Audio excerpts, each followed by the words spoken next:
তো hello guys, আসসালামু আলাইকুম। কেমন আছেন তোমরা সবাই? তো আপনাদেরকে আরেকটা নতুন ভিডিওতে স্বাগতম। তো আপনাদেরকে জানাবো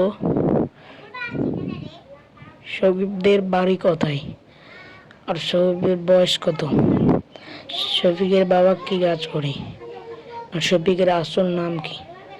তো প্রথমে শুরু করি শফিকের বয়স নিয়ে। তো গাইস, শফিকের বয়স হলো বর্তমান 5 বছর, 15 বছর, 15 বছর বয়স বর্তমান। আর শফিকের বাবা এখন কাজ করে মেলাই মেলাই দোকান দেয় আর কি। আর শফিকের বাড়ি হলো আজলামপুর।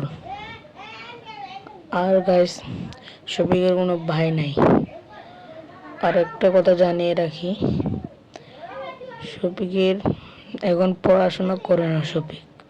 শফিকের নিজের একটা R15 আছে, আর শফিকের একটা বন্ধুরা, আপনাদেরকে যদি ভিডিওটা ভালো লাগে তাহলে একটা লাইক আর একটা শেয়ার একটা কমেন্ট করবেন। আর এরকম ভিডিও আর পরবর্তীতে দেখার জন্য আমার এই ছোট্ট চ্যানেলটাকে সাবস্ক্রাইব করবেন। আর পরবর্তী ভিডিও আসতেছে আমাদের খুব তাড়াতাড়ি, শীঘ্রই এই ভিডিওর পার্ট 2 আসবে। বেশি বেশি করে লাইক করো, কমেন্ট করো, শেয়ার করো। আল্লাহ হাফিজ।